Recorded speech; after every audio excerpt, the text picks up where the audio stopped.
From Wakefield, it's the Nolan Night Show, inviting you to join Nolan as guest this week, Tom Murphy, to the show. And now, ladies and gentlemen, here's Nolan.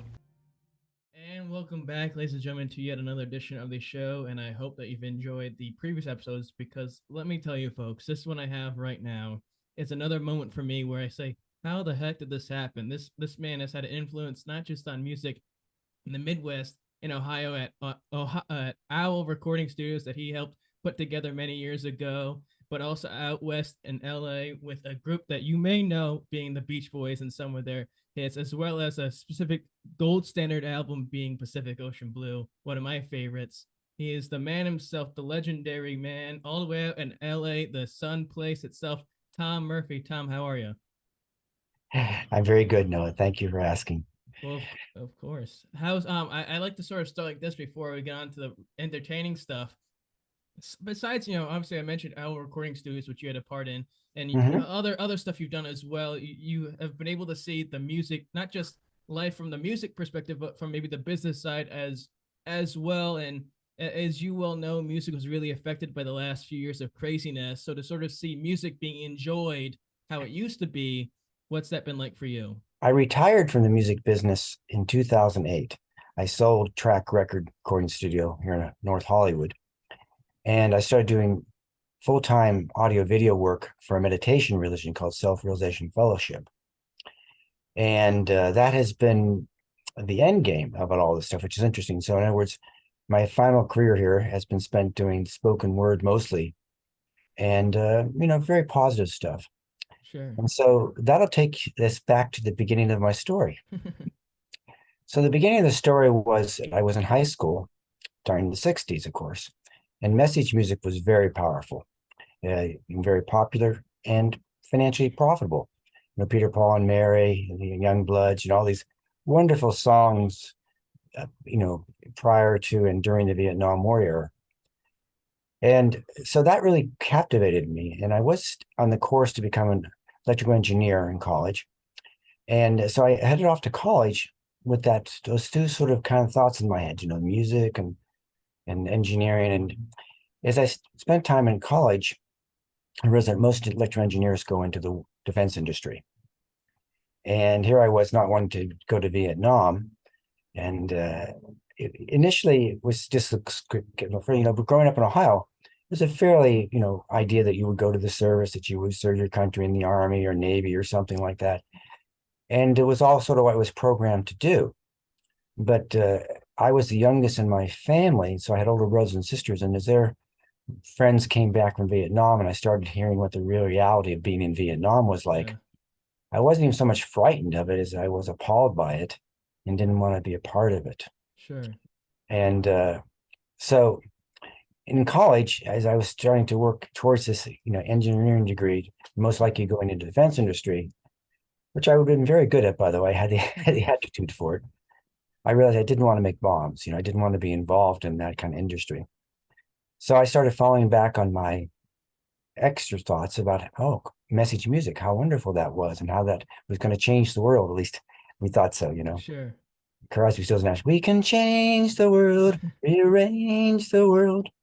I'm not a singer, as you noticed, but that was, I'm trying to think of the right word to use. That came through me a lot as I was struggling to decide about engineering. And so I switched my major from engineering to music.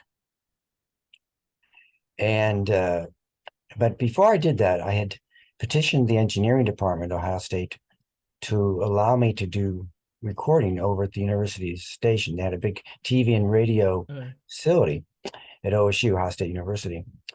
And back at that time, people were a little more open and everything. So all I had to do is I had to find someone over at the station who would mentor me and would teach me. And fortunately, I found a young engineer who was willing to, after hours, show me how to use some of the equipment. So that was how I actually started to learn how to record. And there's a book called The Audio Encyclopedia and the Book of Microphones that I got from the Ohio State Library that were the other key ingredients to my, studies, plus what I was doing with this little equipment up at OSU. So anyhow, this continued. And so I was now in music school at Ohio State. And that was okay. But at the same time, I started to want to do more with the music. And so I Sure. started to think about recording and music sound reinforcement. So getting to probably give you a little timeline here. So I started college in 1969. So now we're talking about 71, probably 1971. And so I started to do sound reinforcement, a little company, and I actually did stuff in the state house, on the state house lawn. They had concerts at noon for the workers downtown. And so we just set up a PA and the local bands would be hired. And through that is how I met Sterling Smith. Sure. But Sterling Smith actually came to me via Mike Wheeler. Now, this is too important, but again, this is lots of detail. But anyhow, so Mike Wheeler, he helped me do the sound business. We lived together and he helped me with it. But he got involved in the way biblical research thing during that period of time and basically decided to give up, public stuff in Columbus, Ohio. And then Sterling Smith had a truck. So Sterling would be willing to haul the sound equipment to the Columbus State House lawn. And all this time, by the way, I was now working as an electrician at Anheuser-Busch because it was a high-paying job and it would give me the money to pay for the equipment, like the sound reinforcement equipment, where I didn't have that money, of course, at Ohio State being a student. So I was doing very little Ohio State at this point. Fortunately, my draft deferment was still intact because Ohio State at that point seemed to not report those things to the draft board. So I think they were collaborating or not helping, or maybe it was just before computers. So who knows what happened. Yeah. And so the reason I bring all this up is that's how I met Sterling. And of course, Sterling, I met his band, The Load, and then of course the Grapes and all the other Ohio things that you heard about. So in talking with Sterling and his friends, that we all decided to get together and build a recording studio together, pool our assets, and that's where Owl Recording came about. And so we built the studio in a 150-year-old stagecoach on Sunbury Road, Sunbury, ran from Columbus, Ohio to Sunbury, Ohio.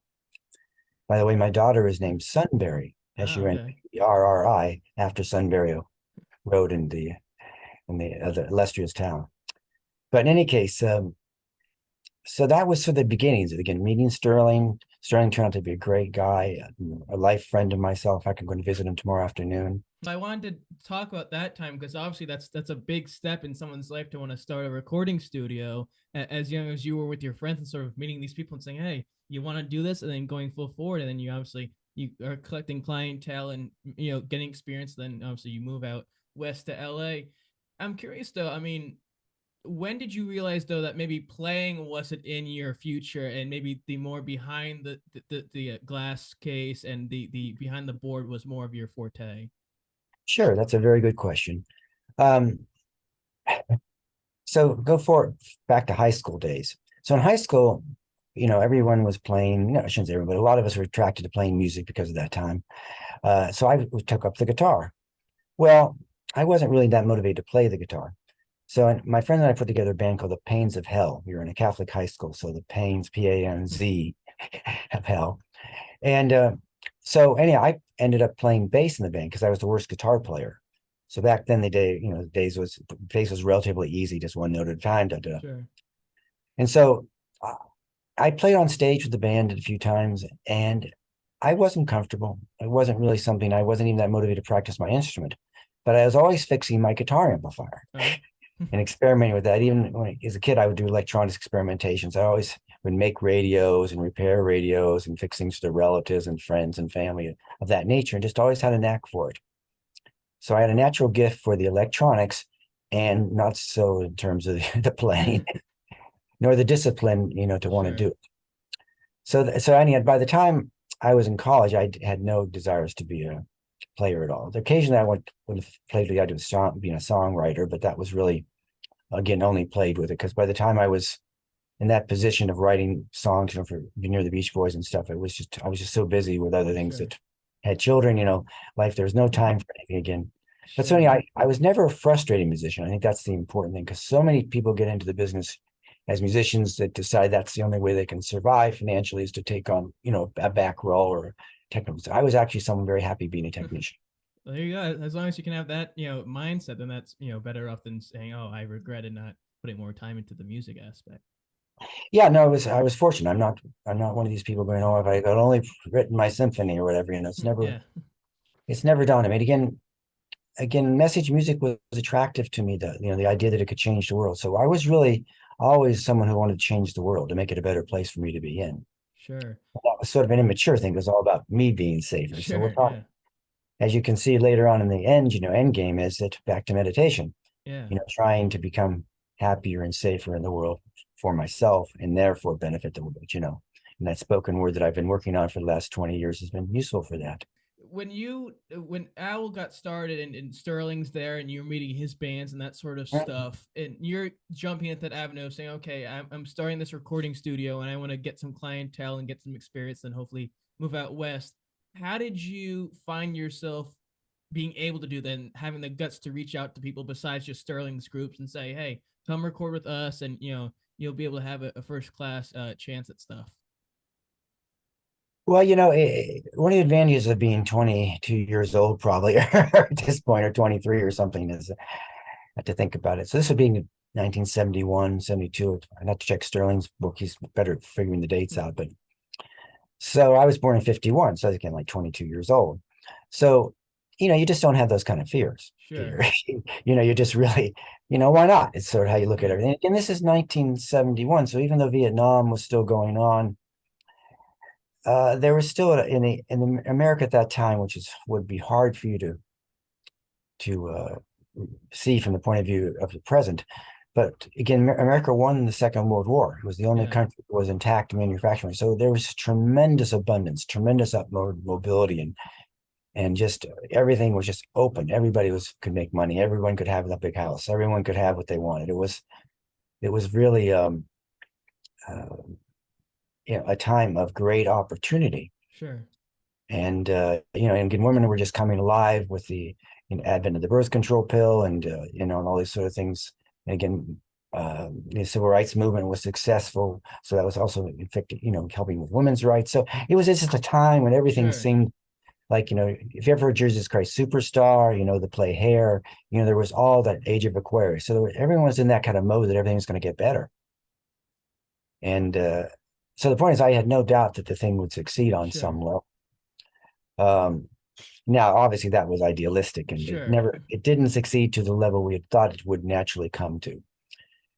But yeah, going forward, so it wasn't so much as gutsy as it was the opportunities fell together. In other words, I had this band led by Sterling of these guys that weren't drug addicts, weren't drunkards, had a good work ethic, and were very talented.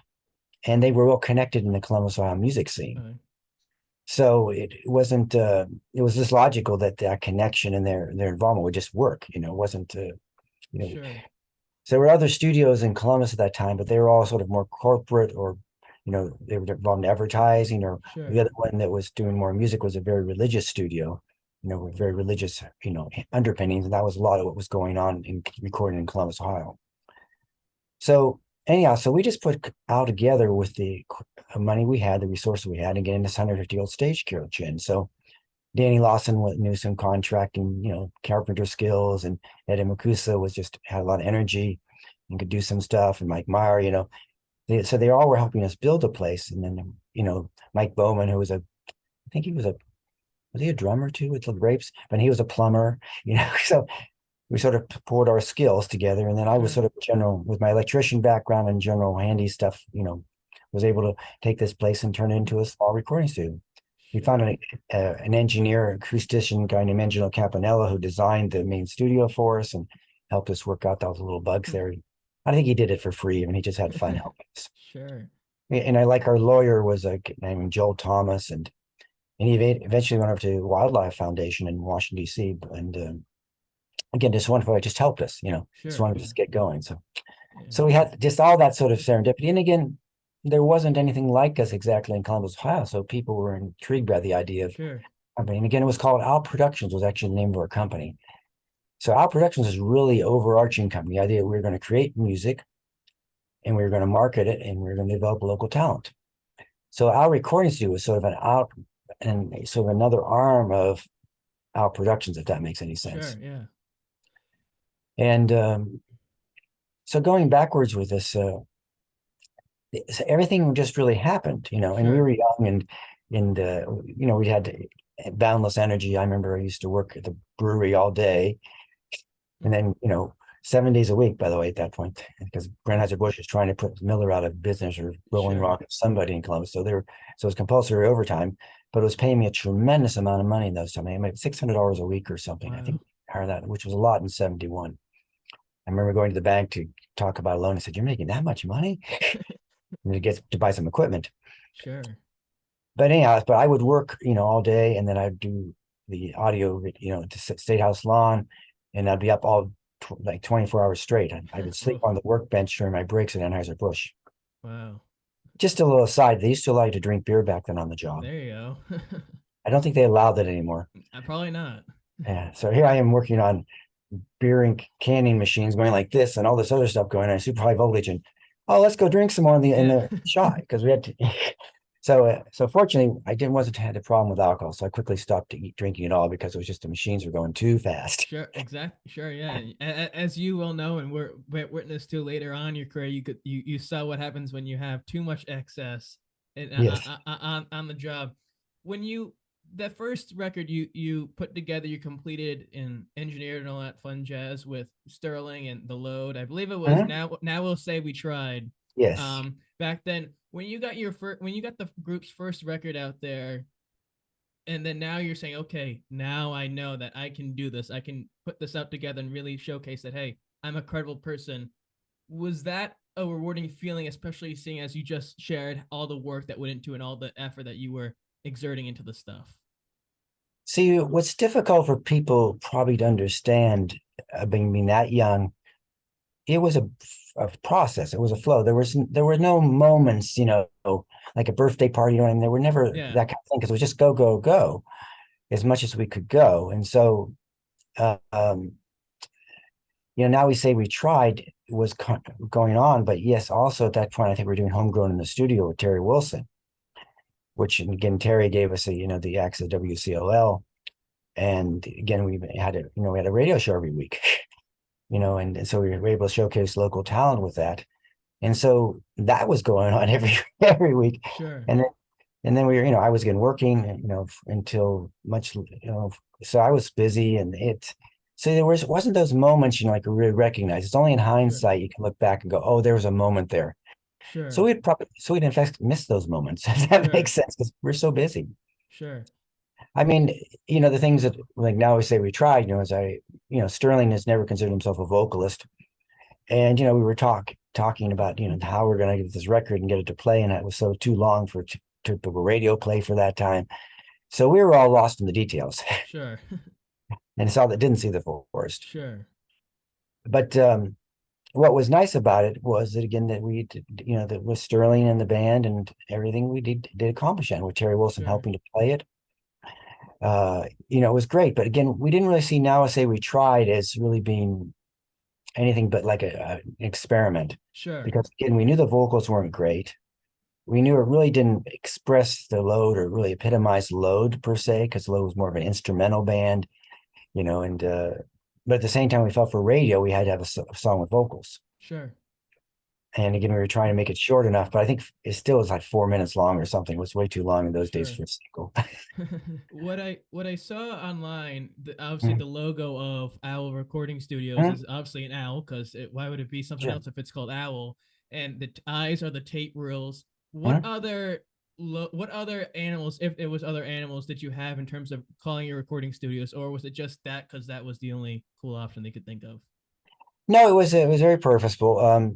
The owl was the idea of, working nights and musician kind of lifestyle. Sure, And also, if you know, see, it's supposed to be an olive branch in the owl's holding. So there's supposed to be peace, the owl being sort of symbol of wiseness and peace.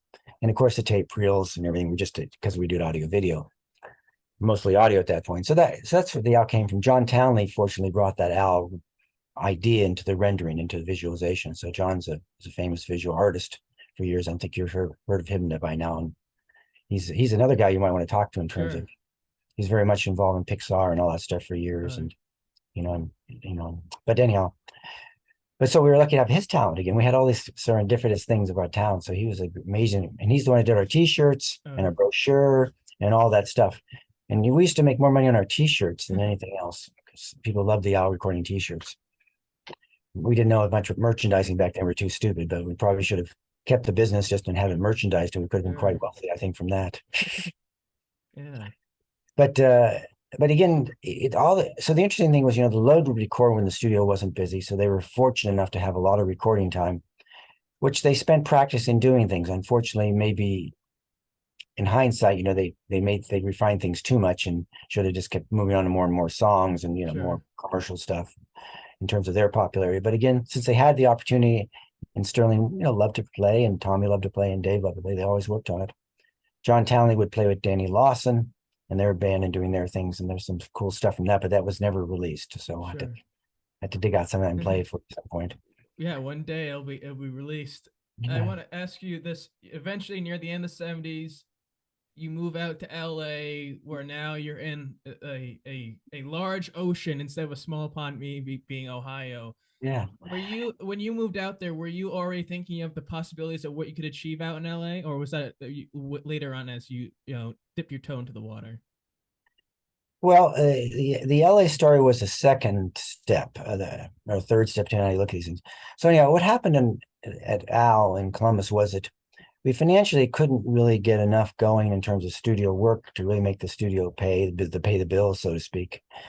And also we were getting frustrated in terms of getting record releases and getting responses. None of the records at the time we were doing them did well enough financially to really, engender another record. So we're always borrowing money and trying to, influx money into from working. We used to call it Al support. The members of the Grapes and the Load used to kick in money to keep the studio open every month. And at that point, I think I'd retired from working at Anheuser-Busch and was just doing the studio full time. But again, so the members, weren't just they were paying to keep it open too. It was almost like so it's a drain on everyone financially. And of course, as we weren't getting hits, as it wasn't sort of taking off as we'd all hoped it would, we were losing interest. So I started all during this time we had been working with Bill Hanley in Boston, Massachusetts. And Hanley was the person that did the Beatles when they came to Shea Stadium. He recorded Woodstock. And we actually had the recorders from Woodstock at our recording. So that, so Bill was always doing things. So I got to go and do a number of things with him back east, including a live recording of Bruce Springsteen. And doing all that stuff, it opened up a bigger world to me. Sure. And Danny Lawson, and even before this, Don Kettler had already left the Ohio scene and now was working for Bill Hanley full time, and that's how we got the connection to Hanley, was through Don Kettler. And anyhow, so Don had since left Hanley and went to the Bottom Line Club in New York City, and he was followed there by Danny Lawson. So now the Bottom Line was a premier rock and roll club at NYU at that time. So this is now 74, probably, yeah. And so they were interested in putting a recording studio on the top floor of the Bottom Line's building they were in. And so since I had the major interest in the equipment in Ohio, and also the technical knowledge, I was consulting with them about building it and also becoming a partner in the joint venture. And that was a process that took over a year or so, but it was great to be in New York City. It was great to be, I hate to say, out of the bush leagues of Columbus, Ohio, to be blunt. And because now I was older now and more confident, and also, I was going to major studios like Ladyland and Atlantic and all these places, and these people were treating me well and teaching me stuff and showing me things. And so it was intoxicating to me to be in a world where there was so much more going on, technically speaking, and so much real opportunity. And even to a certain extent, my abilities being needed or appreciated more. Sure. So the deal with the studio over the Bottom Line became more and more difficult. Their financing became difficult to get. And so that financing eventually they could get to build it was not going to give me much more than a small interest in the building and the unit. So I didn't feel that I wanted to be a captured partner in a recording studio in New York City, because I realized I couldn't quit because I had an interest in it, but at the same time, I couldn't control it either. Sure. So I felt that it wasn't the way I wanted to go. So in that process, we at that point, a guy named Dave Smith, who was our next door neighbor, by the way, on Sunbury Road. He had a sound reinforcement business and also was a sound man for a band called Hamilton, Joe, Frank, and Reynolds Don't pull your love out on me, baby. And so he was working for them and coming out to California and had a little apartment in the basement of the building that one of the members had a penthouse on top of on Venice Beach. So that was a foothold in California. So I came out to visit Dave out here, and he eventually let us stay in his apartment, Sterling and I, and Dave Hessler and Tommy Smith. And I started, trying to figure different places out. And through that process, I basically found found a studio called the Music Grinder. It needed some equipment. I had the equipment from the Owl recording facility. So I brought most of my expensive equipment from Owl out here to the Music Grinder. They re-equipped with less expensive Tascam equipment in Ohio and started doing the Warner Cube music for some of their TV shows. The early forerunners of Nickelodeon, they were doing most of the soundtracks for that stuff. And so I was a little, they were actually doing okay at that point, which was nice. But so we sort of split I was an Owl West and an Owl East, East being in Columbus. So again, New York, the deal didn't go well. So I headed to California, started meeting some people, and eventually the Music Grinder deal was, it's just an equipment loaning kind of thing. So it wasn't really another business for me. So at this point, I was also trying to get more established financially, because again, I didn't have any money at this point. I remember getting my credit cards confiscated when I got to California because I didn't have any money to pay the bills, and so anyhow, I started deciding better to get a job. So the way I was looking for a job, I wanted to engineer some, actually do records, but the technician thing was what everybody in LA wanted me. Like the record plant and all the big studios wanted me as a technician, because I guess the technicians were harder to get. People who wanted to record in the studios were easy to get, I guess, which makes sense in hindsight. So I was sort of frustrated because I didn't know how I was going to go to anywhere, how I was going to get anywhere. Because I didn't want to be a technician the rest of my life. I could have become an electrical engineer and built bombs, so I didn't want to be behind, fixing recording consoles solely. But I did like doing it, so I was happy to do it. And a long story short, I eventually walked into the Beach Boys studio in Santa Monica, California, called Brothers Studios. I had a list of studios going. I walked in one day. I think it was probably about 11 in the morning, and I just got to the front door, and there was like a center receptionist desk, and I told him what I wanted to do, and so without filling out any paperwork, nothing going on, just this guy with a beard and being 24 years old or whatever it was, 25, I think at that point actually. They introduced me to a gentleman named Earl Mankey. And Earl Mankey had a band called Sparks. And of course, later his brother and Jeanette Van Dyke formed, Concrete Blonde. So but Earl was a chief engineer at the Beach Boys Studio, replacing Steve Moffat. Yeah. And so Earl talked to me, and he I guess he was okay with what he saw and what he heard from me. So he walked me into the control room and showed me this huge Clover console and said, he's got these problems on it, repair it. So I was very scared. I had never seen such a large control room console. I was I was an okay technician, but I was by no means an LA class fast guy who knew all the equipment.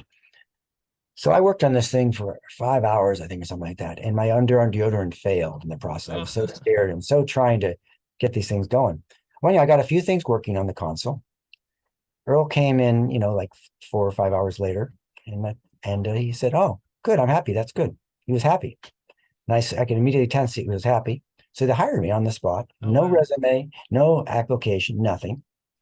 And basically, I was supposed to come to work the next day at the Beach Boys Studio and Brothers Studio. So, but again, the deal I had made with them in talking to Earl was, that I didn't want to be a technician, but I'd be happy to do it part-time if I could engineer some of the time too. And so what I didn't know coming in there, it was very opportunist, because Earl had just gotten the Paley Brothers record to do after doing some Ramones stuff and other things for Seymour Stein. So this first really big record to do. And he didn't have the time to keep the equipment working in the studio, nor to engineer for the Beach Boys anymore. So he wanted me to do both. So I was basically replacing Earl in his jobs as he was moving in more into this production role. And so it was very good timing. Thank you, universe, whatever. And Earl, by the way, is a wonderful guy. We've been friends to today, and later on, our kids played together and all kinds of stuff. So Well, I want to talk about that moment when you joined the Beach Boys. I mean, their music was either commercially decent, or by the fans they didn't like it, or vice versa.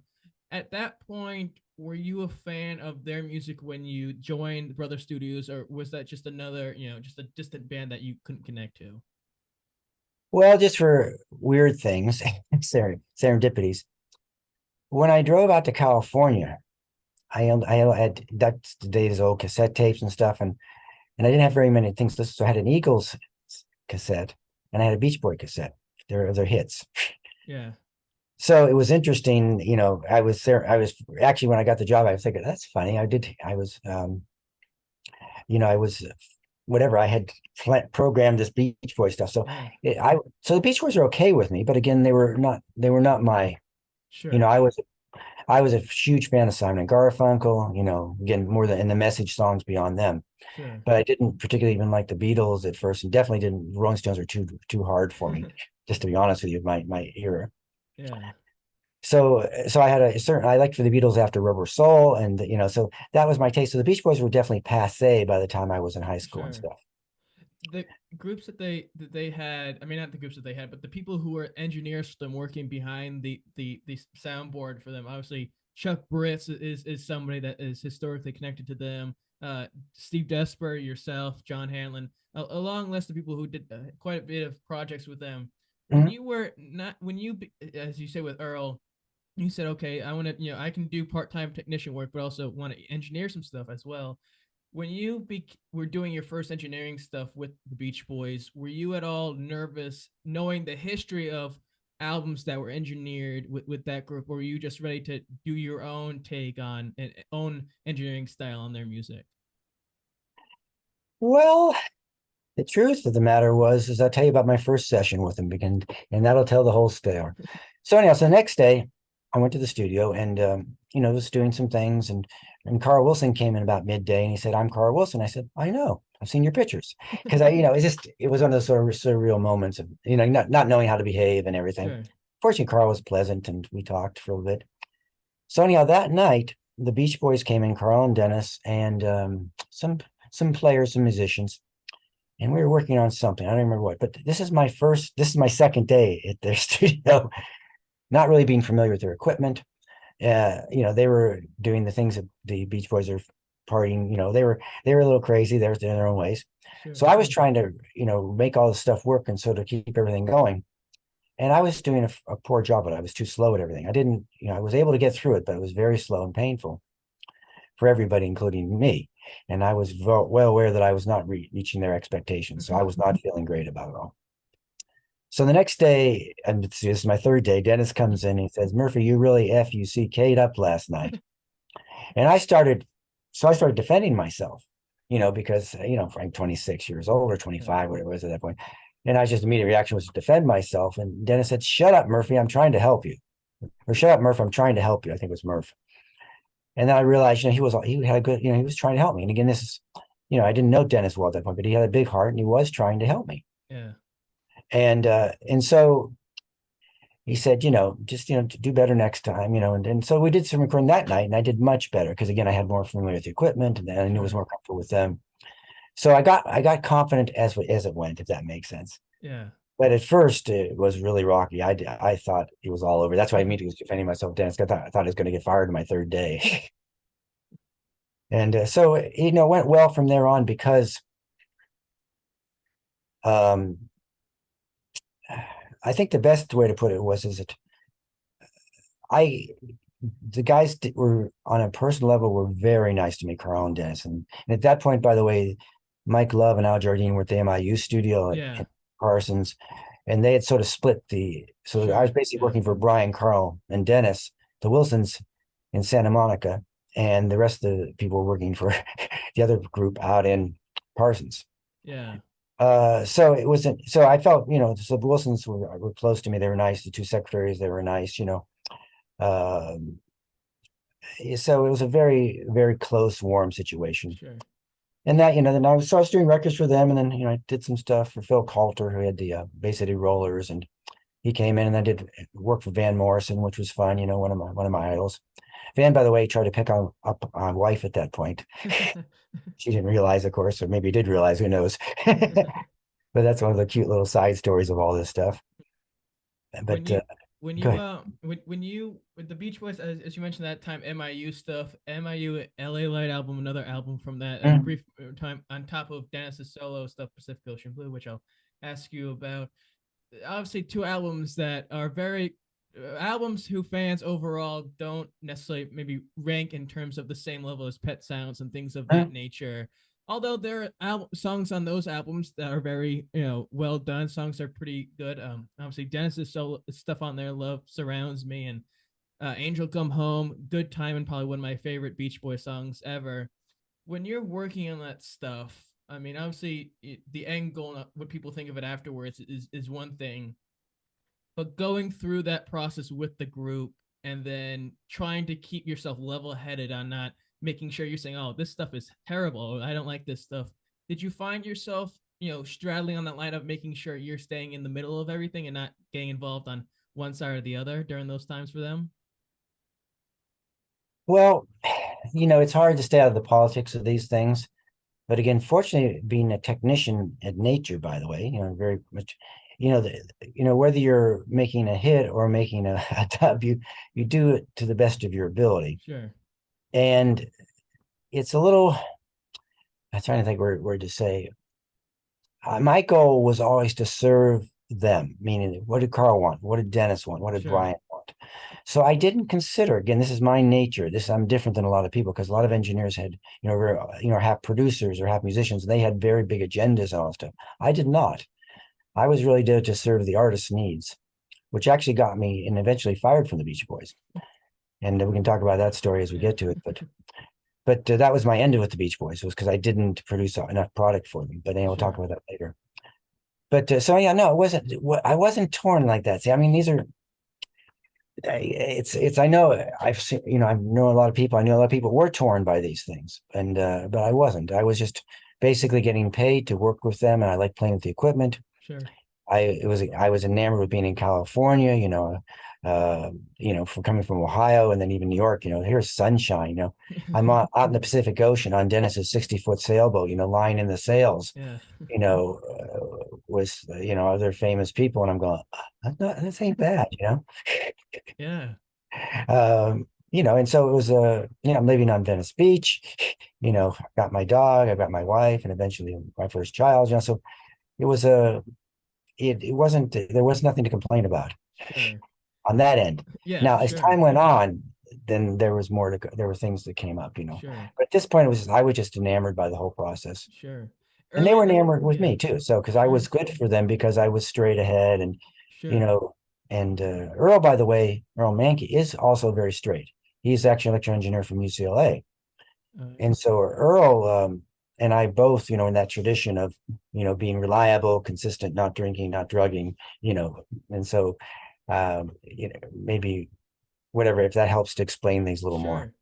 Sure. Early, as far back as the early 70s, Dennis Mhm. was working on solo material or stuff to go on Sure. albums for the Beach Boys that wasn't end up going there with Daryl Dragon, which Barbara hit one of his songs from the early 70s, which was a brilliant one. And of course, he ends up at the end as the Beach Boys are they had the Light album, the MIU stuff. He decides to go forward in the studio with Greg Jacobson. I know in the BBC documentary you were part of, talking about Dennis Wilson, Pacific Ocean Blue. Dennis would often try to grab yourself after a night on the Harmony or John Hanlon, and he would go into the studio and put together material. Then Carly Munoz would help him afterwards with other material for Bamboo. In the mid 70s, late 70s, when you got there, how aware were you of Dennis pursuing that, and what were your thoughts on Dennis going full throttle with it and wanting to put forth a solo album? Were you a fan of it, or were you more intrigued of seeing what would happen with it? Well, honestly, it's I jumped in. Pacific Ocean Blue had been released. It had its run. It was critically successful. Wasn't financially successful. Um, and so we were working on Bamboo, for Yeah, Dennis. Uh, the problem is that, unfortunately, I came in when Dennis was getting more and more heavily involved in, cocaine yeah, and alcohol to keep himself down from the cocaine. And even though he's a wonderful guy at heart, those kind of drugs are very difficult to be consistently creative on, very hard to work with. Sure. So it was so working with Dennis was, seemed to have all this potential at first, and then it quickly turned into just a tremendous frustration of, you know, in the process, by the way, the Beach was sold the studio. So Dennis Sure. and I be going off to record at other studios. And so I'd start getting things up, to try to get vocals done, things like that. And Dennis would get so drunk or so high that he'd be passing out. And so I'd basically stop the session and drive him home. Yeah. So that means we didn't get anything done to speak of. And that happened so many times. There's so many stories I can tell you about that eventually, I was, I don't want to say giving up, but I was very jaundiced about whether we could ever finish Bamboo. Sure. And so what happened in his essence, Dennis ran out of money and support from Jimmy Gershio because he wasn't getting things done. We're spending a lot of money not accomplishing anything. And at the same time, as you may or may not know, is, the Beach Boys with Jim Gershio had moved to CBS Records. But at the same time, CBS had lost Dylan to Warner. So CBS was really excited about the Beach Boys being their premier act. Sure. Because we were coming off of 15 big ones, lots of big records. The time I was working for, we were the largest touring grossing act in America, even bigger than Fleetwood Mac in terms of live shows. So CBS had all this hope that this would happen. So long story short, that's where I started to gravitate towards, was the Beach Boys CBS record, because I hate to say it, that's where the money was. Sure. And what's also important to understand is that Dennis was also very much a Beach Boy fan. Yeah. I mean, people might not realize it, but Dennis always would put the Beach Boys before his own career. Yeah. And there's lots of sad stories we can talk about Dennis talking about some of that stuff over the years, but I don't know, we'll digress to any of those at some point. But the point is, Dennis wanted the Beach Boys record to go well. So quickly, as the CBS momentum on the CBS record increased, Bamboo became something we played with, when there's that extra time in the studio, or we could tie it into something. But again, Dennis's behavior and ability to do much was getting worse and worse, to be honest with you. Well, it was such the album, now that after they released it in 2008 together, Bamboo and Pacific Ocean Blue, just such a magnificent, in my opinion, my favorite record, not just because you had a role in it, but an album that has, as you said, so much potential to be one of the greatest of all time. But of course, the outside extracurricular activities circumnavigated that to a negative aspect. Let's say because we all know how much of a fan he was of Brian, how much of a supporter he was of Brian, how much he said if it wasn't for Brian, we wouldn't be here. And as you probably know and could tell, Carl obviously has his success with his solo albums, or success you would consider it, and Brian's comeback and all that sort of stuff later on the last 20 years or so, 30 years. But for Dennis, if he stepped forward and, said, let me focus on my solo stuff, as Carl had done, what do you think would have happened with his career? Let's say if he got the outside stuff dealt with and he pursued completely and healthy Bamboo and Pacific Ocean Blue for a solo aspect. Well, clearly, God bless him if he could have, there's so many people that are dead that I knew that I wish they could have, you know what I mean? So that era. So it's hard, but anyhow, trying to pull myself together that. So, Dennis, of course, was in Two-Lane Blacktop. Yeah. And that, of course, was before my time working for them. So I didn't know him at that point. But, Dennis at the shows, had the charisma. He was the one that the girls all swooned for. He's the one that the fans went to without any effort. In other words, Mike Love worked the front and was a front man, and he did a good job of doing that. But Dennis had the charisma that just worked. He could have just sat there and smiled at everybody, or he cried at everybody. Yeah. And so, it's I think he would have been a huge solo star, to be blunt. Sure. And could have had a Sting kind of career, if you know what I mean, that kind of level. And so that's, of course, what was frustrating to me, is that, at first, that's where I was hoping. I just thought he'd get sober and blah, blah, blah, and it would all just come together. And because he had a great heart, he was very kind to me and kind to, everyone when he wasn't too, messed up he wasn't, because he was never mean or anything like that, but he was, he was drunk at times. He was Sure. coked out. So, one little aside that I don't know is that public, Joe Cocker, had the song, Yeah, You Are you So were so Beautiful. beautiful. Yeah. Now, Dennis told me on a number of occasions he wrote that song, but Joe and he were so high together, Joe thought he did. So Dennis always performed You Are So Beautiful with Yeah, the Beach Boys live because he felt it was his song. Again, if Dennis would have been another person more together, he probably could have pursued this copyright and stuff like that. But Dennis was never straight enough the period of time I was with him really to pursue a legal battle like that. sure. But anyhow, I clearly believe Dennis wrote the song because first of all, it's his style and it's not Cocker's style. Yeah, And so you take a song like that, and he could have created many more like that if he was a little sure, straight, to be blunt.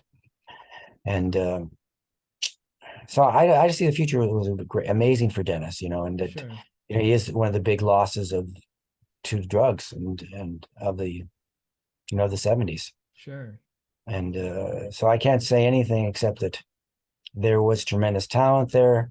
Uh, when we tried rhythm tracks with he used the load band as his rhythm section a number of times. And, Dennis, there's great stuff going on, but he just couldn't maintain. sure. What I there's a song on there, and I don't know. I'm drawing a blank because on Spotify it's not going to specifically say, "Oh, this is from Bamboo, this is from that," but Yeah. it's not too late, which I Mhm. believe is a song that Carly wrote, where Carl and Dennis sing together because Carl can, at that time, I believe, Sure. reach the higher notes at that time. Another moment where it's beautiful. On a side note, and maybe you've seen it, listened to it, whatever the case may be, I'm not too sure. So certainly correct me or be honest if you would like. Recently, and we lost not only people from the Beach Boys world, but um Jeff Beck, legendary Mhm. guitarist, and within the last year or two, he released an album 18 with Johnny Depp, but on the album was a cover of Dennis's song Time, and Johnny Oh, was singing on it. And I don't have you heard it at all no, yet? no. Well, it's a beautiful song, and online the audio version on Spotify, it starts off with like a fuzzy like TV type of thing, and then Johnny starts to sing, and then there's a beautiful guitar solo in the middle where it's almost because I know what Dennis's version of that, it's more like there's a more horn section on the album with Michael Andres and all those wonderful players back then. Do you looking then years later after the 70s happened with Dennis's solo album, it's not failed but it didn't pursue with Bamboo. 30 years later in 2008 they released on, I believe, Record Store Day, the Bamboo and Pacific Ocean Blue 30th anniversary. When you found out that some of the collaborators that were working on it heavily with them, specifically Greg Jacobson and a few others, what were your thoughts on that compared to when it originally was coming out? Were you excited to see this music get to the light of day completely? Well, I was with, I had most of the tracks for Bamboo in my possession because of working with Dennis. And so I had, I had some mixed things that were the only available vocal tracks. So Dennis had erased some of the lead vocals. So some of the stuff it was my, when he pushed my mix that was used with John Hanlon. John and Hanlon had been friends all the time through that period of time. And John was really pushing for the record because, he was independent engineer. At that point, I had the music recording business going, and I was busy enough. I didn't want any more work, even though I Sure. psychologically wanted to finish the Bamboo record myself. And I'll tell you a story about that when we get back to it, because it was another unfortunate situation that came up that didn't get done back in the 70s. But anyhow, long story short,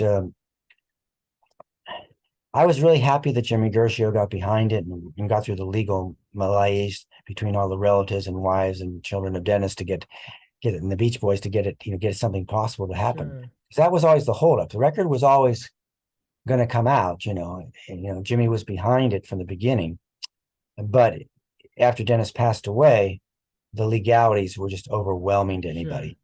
And so it was Jimmy finally sort of doing it as a swan song, I've got to get this record out, that made it happen. So it was really great. I remember when we had the party over at Dennis's, one of his son's restaurants in Culver City, the grand whatever release party. Yeah. I remember talking to Gershio about the problems of it all, And it was quite, it was great. We all just felt a sense of, completeness. Sure. And of course, it's a melancholy because Dennis wasn't there. Yeah.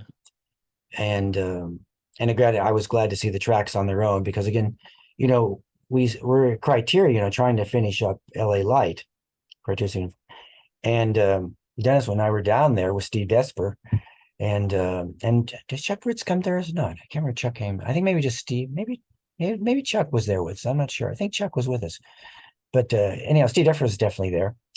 And so, when we started to take the Beach Boys and overdub them on Love Surround Us, for example, and Yeah. Baby Blue, there was a moment of whatever. But again, Dennis was so excited about getting his songs on the Beach Boy record. Yeah. He was just, I had never seen him so happy in the times I'd worked with him as at moments when we were basically stealing, just gutting his record to help bolster, LA Light. And he was just super joyful for us doing that, And so I was, I don't know, I thought he was, so it was one of those moments again, I never assumed Dennis would be dead so soon after this. I was Sure. always hoping for recovery, and I was always hoping, to get more songs out of him. And anyhow, and partly again, Carly was such an influence on those songs that I also felt they weren't really purely Dennis, to be blunt. Sure. So, and Carly, Dennis loved Carly and I loved Carly. So it was hard, so we all were happy. But at the same time, I was more interested in what Dennis could do, like "You Are So Beautiful," which is just pure Dennis, Sure, yeah. Which is a beautiful song. And I'm glad that the Live at Nebworth concert that they did in 1980, I believe it was, where Dennis comes out near the end and he sings that song to all the fans, and that's released because it's such a great song. But as you said, Dennis never pursued legal action to get his credit on there, so it's not released for his version unless it's a live recording that's on YouTube in some janky form. Pacific Ocean Blue, Bamboo, do you have a favorite song from each album? Well, I mean, I do love "Love Surrounds Us." Yeah. I mean, love surrounds us all around. I remember doing the vocals and that for that. So, and I remember getting the rushes when we sang it, when I sang the Criterion. I got a rush now just talking about it, because that was the amazing thing about the Beach Boys, just as a technician, when I record their vocals, they were doing this multi-part stuff, it was like this. I couldn't run the machines as fast as they could do the parts.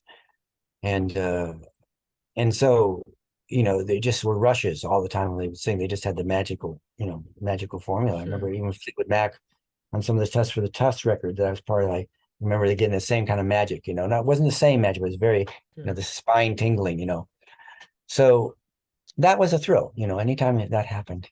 Sure. But to answer your question, yes, I think Dennis could have had an amazing career. Yeah. But it just wasn't in the cards this lifetime, and that was very frustrating to me because it was, it would have hit my career. If Dennis had been together, there would have been a different career for me. I probably wouldn't have gone back to the studio business. I would have probably stayed just an independent engineer. Sure. Because it would have, put on the mark. So just in a very selfish Tom Murphy story, I wanted things to go well. On the Beach Boy record, I was a collaborator. I was one of the engineers, not the engineer. Sure. So it was helpful to me for my career, but it wasn't a career maker record. And again, LA Light was panned, and it didn't do well, and it critically was, knocked, and didn't do well economically. So it also wasn't the launch pad for my career. Sure. But I'll tell you a story of LA Light just to it's a little out of sequence here, but it's a sort of, it's just to give you an idea of how that period was emotionally for me, and maybe, and probably for the Beach Boys as a whole too. So we had finished the big Criteria sessions, and we got most of the work, hard, heavy lifting done on the LA Light record. So we hadn't put a vocal on Good Timing yet, the lead vocal, because we wanted Brian to do it. Yeah. So we'd been holding it off, and I'd been working at Britannia, finishing small touches on it. Was Tom Jones's studio in Cahuenga here in Los Angeles Boulevard, doing small touches on the record. But again, we were mixing it actually with Kurt Betcher over at Devonshire, I think he was with it. So anyhow, we were mixing and trying to finish it. So I was doing the lane tracks and Kurt was mixing. And so anyhow, it became to the conclusion that Brian was not going to be mentally stable enough. He was in a mental hospital at that point. And so we decided we had to finish the record to get it out. So Carl came to Britannia and sang all the parts in Brian's style. And Carl has the voice of an angel, so Sure. it was always a joy. But it was so melancholy for Carl and I both, because we'd all wanted Brian to do it. Sure. And Carl doing it, though done beautifully, was this sort of adult moment of because it was a beautiful song. Carl did a great job on it. It was beautifully done, and the record was now almost finished, and so it was all that, and then it's not Brian. Yeah. And it just, but that sort of sums up my life with the Beach Boys.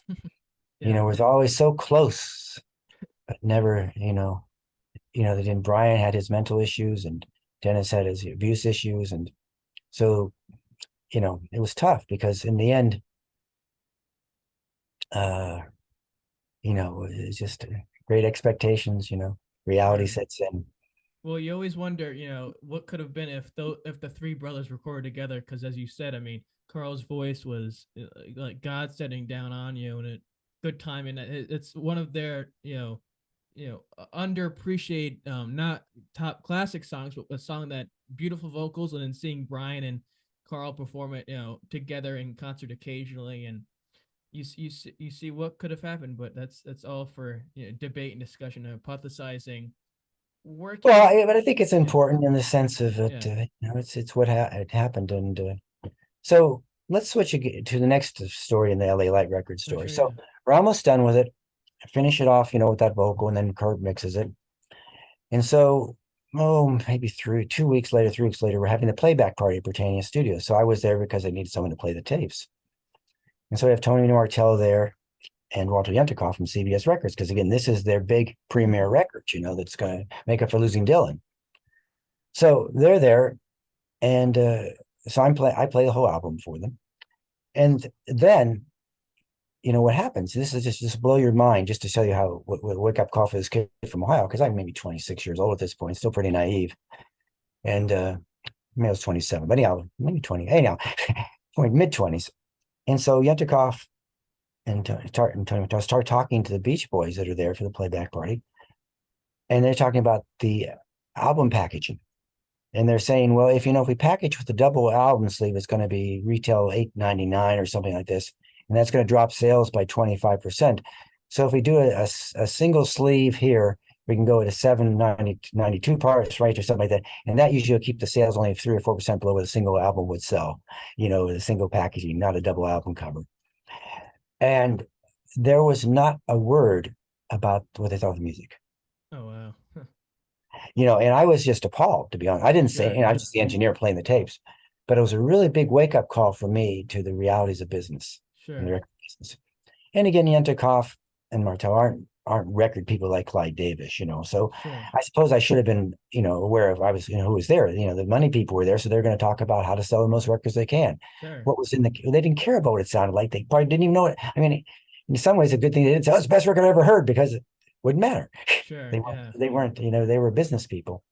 But it woke me up, because this is big time business. These guys flew from New York to be here for this playback party. And in the end, there's no talking about the music. Sure. Like, could you say, hey, good time, and that's reminiscent of classic Beach Boys, Yeah. yeah. No, none of that. Yeah, it's sad. Yeah. And of course, Here Comes the Night, which is the most controversial song on the record. Yeah. Was, Bruce Johnson's attempt, to bring the Beach Boys current. Sure, yeah. Into the marketplace that was going on at that time. In hindsight, you can see how ridiculous that was if you take that and throw it across their whole career. Sure. But in the snapshot of Donna Summer and everything else that was going on at that point, yeah, in the desire to have a quotation mark radio friendly hit song, it made some sense. Sure. And it isn't awful. It's just not. It's not classic. It's not classic. It's nothing about it that's classic. It was really formalization. And to Bruce's credit, he was, just trying to work with the Brian, idea and take it to another level. And Bruce always at that time described himself as, as the finishing producer for Brian. He wasn't, he was just completing Brian's vision. And again, to Bruce's credit, the LA Wright record did get finished. Sure. If it Yeah. wasn't for Bruce, it probably wouldn't have ever finished on any form. Sure. And so, those are some little stories. Yeah. I could go into a lot more, but I think that Dennis, just wasn't in a position to contribute much. Sure. Carl really didn't contribute too much. It really led to Carly and other songs and other things that came sort of from the outside, a few Brian ideas. Because through this whole period of time, I was recording Brian too. Sure. And, Brian just would be hung up all night doing Jasmine, doing a number of takes of that. And some of this time I had a studio in my house, even at this time that Brian would come over and read. He always liked recording at my house because it was more like his home sandbox. Sure. And so, it was, so there was other things going on, but anyhow, I apologize. I digressed a lot, but it's, Oh, no worries. No, I enjoy it. Well, it's a moment that definitely has some things that stick out to a negative extent in terms of their history, but also moments where I look back and I look fondly on them because, as you can tell, I'm not of Dennis's age or those people who grew up during that period as maybe my parents did. So I don't know what it's like, although I enjoy the music. And it's one thing, as you mentioned, Here Comes the Night, although, yeah, Bruce helped the album, it's a moment of, you have a song, as we said, Good Time, and which is a very classic Beach Boys type of song that does well, I think, with the fans, especially nowadays. But then you have a song like Here Comes the Night that doesn't mix together and thus probably creates the environment of, well, that's why maybe the album didn't do as well. With yeah, it was interesting because we went yeah, touring, after the record was released, which was right, on, all figured out, and of course CBS was very excited about the tour because, they felt that, and then there was the Beach Boys and they're going to tour and the record's going to get pushed and we're all sure, going to be rich and famous again. Or, again, it's following 15 big ones. So, it had every reason to sure, be optimistic that they could make some good money on it. But it was tough as we played the gigs, Here Comes the Night was booed and I definitely booed at the Radio City Music Hall.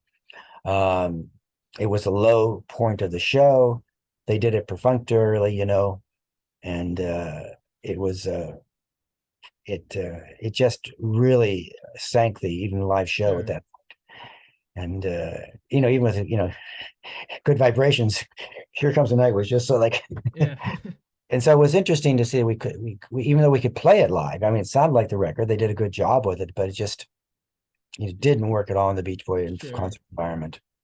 There's an And song on that album, Short and Bread, which yeah, I think which is one of Brian's favorite songs ever, as the yes, story goes.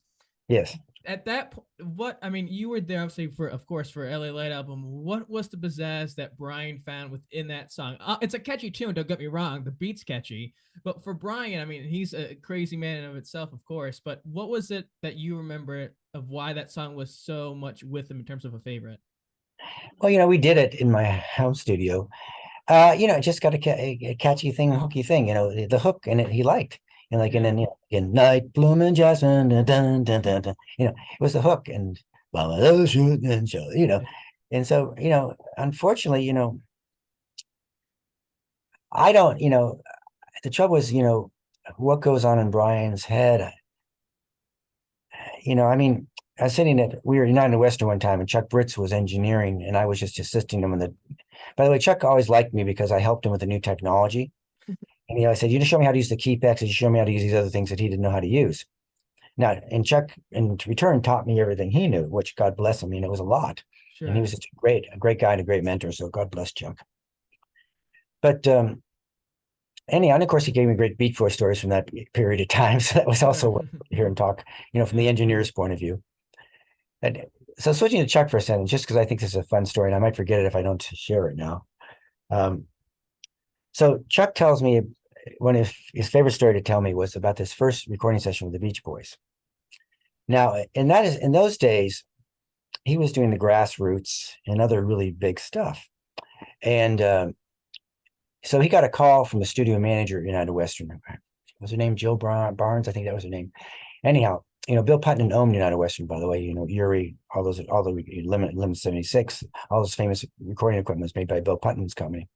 But yeah, so the studio manager calls her and said, would you come in on Saturday? We've got this band coming in, it's these kids and their dad and their mother plays organ.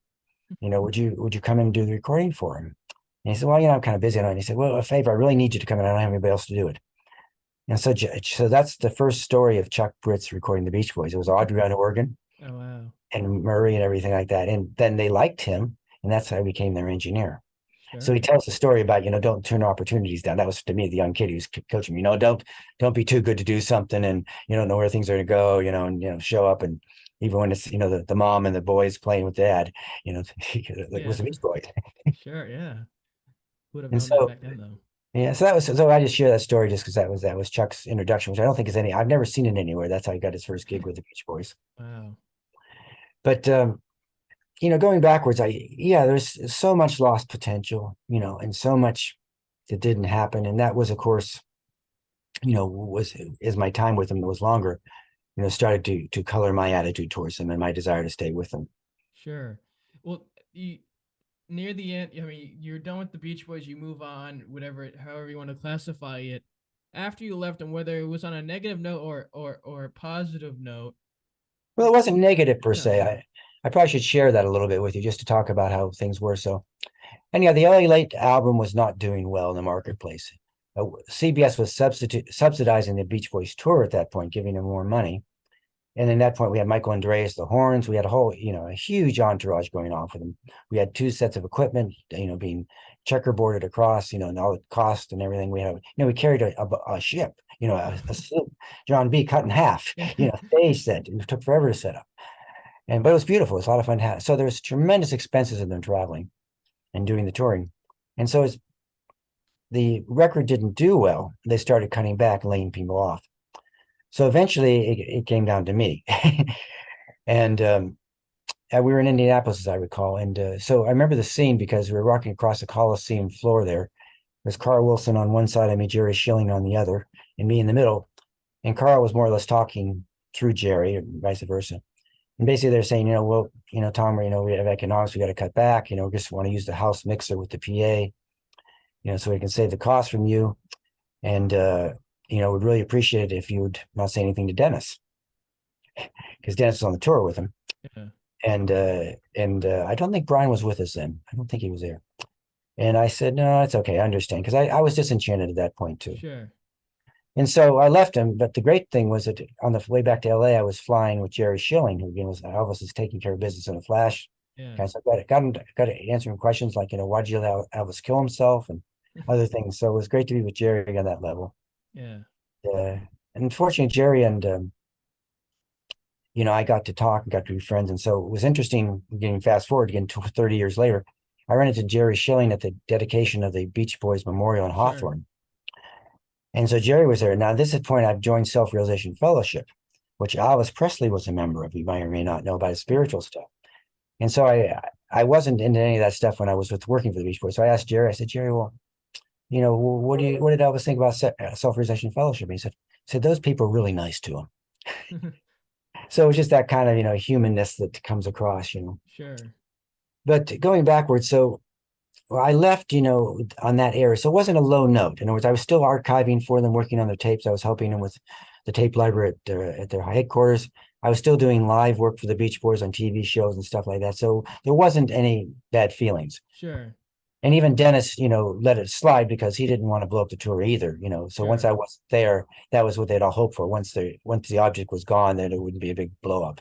Sure. Because again, Dennis would have, he was very attached to me because I didn't work with him in the studio a lot. I was very attached to Dennis. Sure.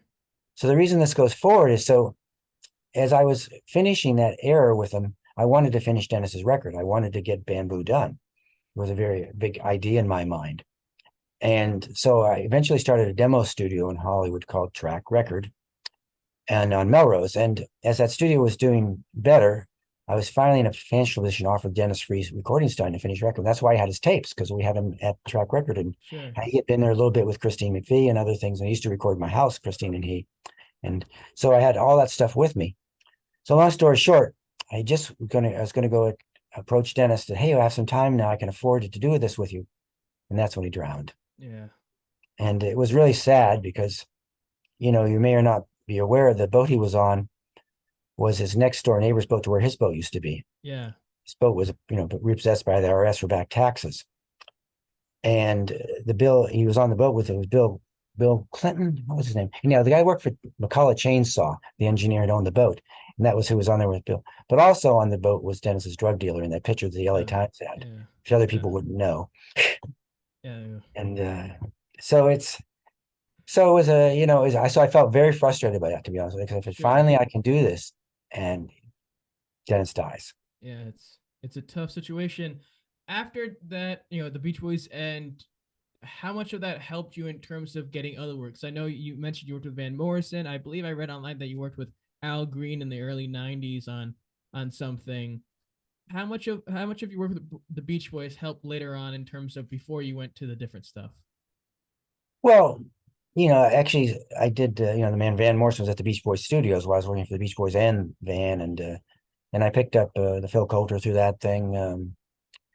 And then from there, actually, I went to work for Leon Russell. Okay. Because the Clover console was built by Gordon Rudd, who is now Leon Russell's chief engineer. Okay.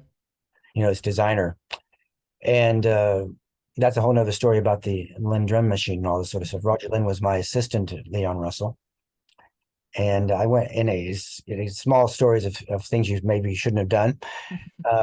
So anyhow, Gordon Rudd was Leon's man, a genius at that point. So, and I was Gordon's, whatever, arms and legs to keep the console working and doing other things there for Leon. And Leon had told, Gordon, why can't you take these real drums and put them in a rhythm box? He had a rhythm machine, he said, why can't you do that? And Gordon said, sure, you can do that. So it was actually Leon Russell's idea. Okay. And so Gordon started working on it. And then so Gordon wanted me to go forward with, implementing the technology. And I said, Gordon, I can't see drum machines in music. They're going to ruin the whole thing. Sure. I'm going back to work for the Beach Boys, and actually went back to work for the Beach Boys for a while at Brother Studio from Leon Russell. So those are, and again, Roger Lynn, who, God bless him, wasn't as technically challenged, advanced as I was. I didn't have my education. Got the idea, kept working on it with Gordon Rudd's design genius. Then again, became the father of the drum machine. So it's funny that he went so far, Roger did, and I had to come up as years later. I was slow on work, and I asked Roger if I could come help in the AES show, demonstrate the machines. And he said, "Oh no, Murph, you're too much of an organic music machine."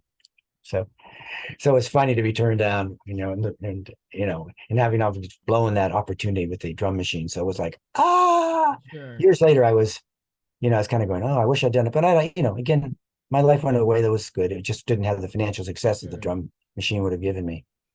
Now, but anyhow, that's a whole diversion. Sure. Yeah. You talked about how you sort of have slowed down a little bit in terms of working on stuff. You mentioned also another area of the music world you've been working on for the last 2 decades or so. Besides maybe that new aspect of your musical endeavors, what keeps you going forward, being creative, and is the fire still burning as bright as it once was? Yeah. Well, that's a good question. Well, the fire, has morphed over the years, So I think that's appropriate to keeping someone young and they're at least enthused about what they do. Sure. So, after the Beach Boys and then the great frustration when Dennis died, I still, did concert work for them and audio video work for some of their live shows, like the Bicentennial in '86. And so there was, I'm trying to think of a word to use. There was always a part of me that did stuff like that. But out of that, other things came. I met other people. But the studio on Melrose, a track record, didn't started bringing other people into my life and other things. Sure. And of course, funnily enough, eventually the track record moved to Melrose, where we picked up from Melrose to Vineland, where we picked up Billy Idol, the Charmed Light record, which has sort of put track record on the map, in the former location of Emmylou Harris and Brian Ahern. And so taking that studio put me with a big studio, but again, a big financial and physical plan to take care of. So my creative stuff had to take a step back from that. Sure. But in between that, for example, in Melrose Studios, I had a black gospel label called Track Record, had a number of releases. Some were critical successes, but never made any money, so I couldn't continue to do that. But that was one of my dreams, was to always have, again, a positive music outlet. And so that black gospel seemed to be the way to do that. Sure. And I had some roots in that back from my Ohio days. So anyhow, that's what enthused me. So different periods of time, I always was doing something around Sure. playing what Sterling called later when I took over the big studio in Vineland. He said, "You're becoming the innkeeper." Because that's what he said when I took over. Because I remember lamenting to him, I said, I won't be able to engineer much because we got all this financial burden. I have this huge place to keep up. I had to have a big staff. So going in there, I wasn't excited about it. But again, I had 3 children at that point, and I just Sure. needed income. Sure. And in the demo business, and the track record was doing well, was falling apart because too many, but home studios were coming in more and more because equipment was cheaper and cheaper Sure. and easier to operate. So they didn't need me to keep things running anymore for a lot of stuff. But track record turned out to be, lots of good things. Foreigner Records, Kiss Records. There's 30 some gold and platinum records out of track record over those 20 years that I had it. And but later, after 2006, it really. Actually, no, it wasn't 2006. It would be 96, probably 96. Yes, 90. Sorry, decade wrong. I really embraced because we'd had Dr. Dre over there for a while, but then I really embraced Death Row Records because business was slow after the '94 earthquake. That hurt the whole recording scene in LA because so many people weren't in town, wouldn't record in town. So I reinvented track record with huge subwoofers and things like that so they could handle the hip hop. And then we started, fortunately, Death Row started to camp in our one studio, and that put us on the hip hop map in a Sure. big way. We did Tupac Shakur's last recording Oh, session, among wow. other things. And, lots of Snoop Doggy Dogg, Warren G. I engineered the vocals for, Regulate on Warren G's record. And so anyhow, the hip hop was not maybe my first choice, to be honest, because I was Sure. a white kid from Ohio trying to do message music. But as I got involved with the hip hop, I started to realize, Snoop was a poet, Sure. and to live and die in LA by, Tupac was an amazing record, and so I started to appreciate, hip hop, and my relationship with them was so different than other people think because I really Sure. was supplying the recording studio they could work in. So it wasn't quite like I don't people can't quite understand that even hip hop players, wanted sort of their privacy, wanted their security, and that Suge Knight, was very nice to me always, and he even wanted to buy track record from me at one point. And negotiating with Suge Knight was very carefully done on my part, but he was always a gentleman. He never threatened Sure. me, you know. And I redirected the conversation, saying I'd help him find another place, but I wasn't for sale, basically for Sure. that price he was offering. Yeah. So so it was good. So and he even started the conversation, no disrespect, so Sure. again, on that level, Suge was a great person for me. And I'm sorry what has happened over the years to him, but at the time, he really was very sharp, really running the business, really knew what he was doing, had an agenda, and was pulling it off. God bless him. Sure. And unfortunately, though, the whole thing caught up with him, And Yeah. but so those are the reinventions of track records. There was Sure. many years of the classic rock records, Cult, again the Billy Idol, Charm Life. I could go down some of this, and of course, one of my favorites is Tori Amos, Little Earthquakes. And it's fun just hanging out with Tori, talking to her because she was at the time we were doing a record. She was playing piano bar at the Bonaventure Hotel downtown LA Right. to have enough money to survive. And David Segerson was a good friend of Phil Chanel's, and Yeah. the Nut Ranch, and then we did the Eternal Flame demos back there, and the Nut Ranch was a part of track record, and so I remember all that stuff. And there's lots of just great stories of Belinda Carlisle, and it's just tons of Yeah. stories. And one quick Kiss story because I think you'll enjoy that. Sure. So Gene Simmons did a number of records with us over those years we had track record. And of course, he brought major producers and major people. So it was always fun to see him and Paul. But, Gene has quite the intellectual, he was a school teacher, and then he got the idea for the thing. And so he and Paul were just always friendly there. And I remember Paul telling me, he said, I work too much on my makeup and I should have practiced my instrument a little more. Paul was saying, I thought was cute hearing him come clean with that sort of stuff. Yeah.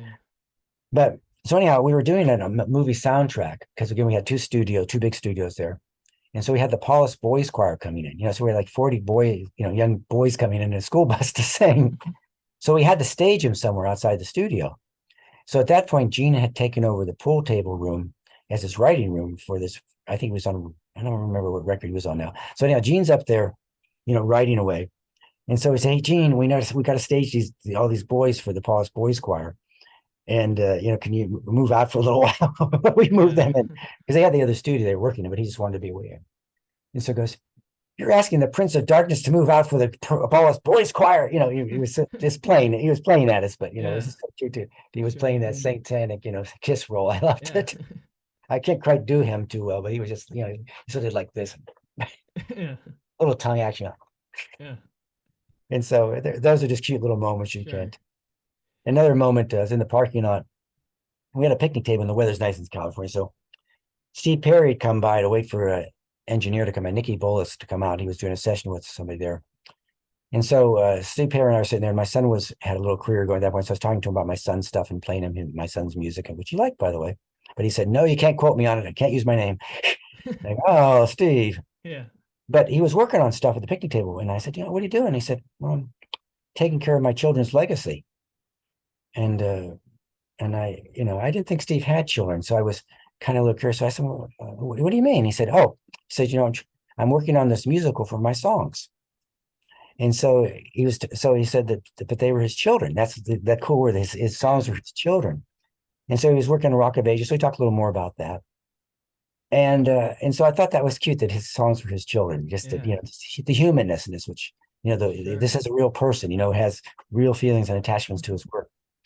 So a little later in the conversation, we were talking about vocal coaches, and my son was actually using his vocal coach, Joe Ewing, at that point. And I said, "What do you think about Joe for him?" And he said, "He's okay for your son, but I'm now using Anne Botticello's vocal coach." And I said, "What do you think for your son?" He said, "No, not for your son." So that was cute. But then we were talking so much. So just, just talking because, he's he's waiting and I'm asking stuff, and we're, so you don't get these moments of, there's no press, there's nobody around. So the next thing I said to him, "Well, Joel Ewing's, the vocal coach, was working with your replacement with Journey, the singer. He was coaching him to keep him on the road." Yeah. And I said, "What do you think about that?" I wasn't trying to get a start from it. It wasn't like that snarly of a question, but just, what are your feelings? How do you feel? Because we're close enough that, we could, I could say something like that, just, to give him a chance to vent and me too, because we're talking about his feelings, his songs, the context of conversation. My son, it was a personal conversation. He goes, "And that's fine with me," he said. And I said, "Well, don't you care about giving up the rights to Journey?" And he said, "No." He said, "It was the cost of admission." Oh, wow. And that's the word I wanted, just the cost of admission. And and it was just, he was totally not resigned in an unhappy way, but feel he got a great deal. He became famous. He was now working on this Rock of Ages musical for his songs. I don't think the name of it was come out yet. And, he didn't have to go on the road anymore and travel all the time and go through that grueling job of being the lead singer in a band. Sure. And so it was one of those nice moments because I hadn't really heard too many people okay with their past. Because again, my background with the Beach Boys, and everybody, the Beach Boys hated their father for selling their catalog. Sure. They just had horrible feelings about that. And Dennis and Carl, and there's just all the stuff with Murray. It was just all this, never forgiving kind of stuff going on.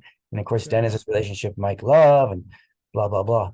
Yeah. And so it was solely relieving to me and healing to hear Steve Perry say cost of admission and to be totally comfortable with it. Sure. Yeah. Yeah. And so I think that, just like, Tom doesn't need to be near the limelight. He's not a frustrated musician. Steve seemed to have that ability to back off too. Sure. Before we end today, and I sincerely mean this isn't me putting you on here, but I thank you so much for taking the time to do this, because it's been a real thrill, and I really enjoyed the work that you were part of with my favorite group being the Beach Boys. I want to end on a segment called the One Word Challenge. So when it tells what this is, I'll throw out a few names of people, places, and things that have some connection to my guest. And my guest this week, Tom Murphy, has to do his best to say a word or two or sentence that best comes to mind when he hears that phrase. So Tom, are you ready? We'll find out. Youngstown, Ohio. Peppermint Productions. Los Angeles, California. I would actually say Self-Realization Fellowship. Owl Recording Studios. John Townley, because he designed it, the logo. Brother Records. I just feel the love of that building. The recording studio, Brother Records. I just see this. There was a gold record in lacquer at the back steps they put in the concrete. I just see that, and just it's hard to describe a temple of sound, Sure. except it's a holy place. Sure. A holy place. John Hanlon. Well, of course, finishing Bamboo. I was very grateful he did that. Dennis Wilson. Wow. Love. Hard work. So what? Success. So what? And last but certainly never least, in this cosmic universe we all live in today called Earth, Tom Murphy. Well, the Earth is a question I often ask my spiritual advisors about, because the big question is it better or worse? And the most honest answer is it's mixed. There's been tremendous gains in technology, particularly in race relationships and women's position, in ethnic segregation.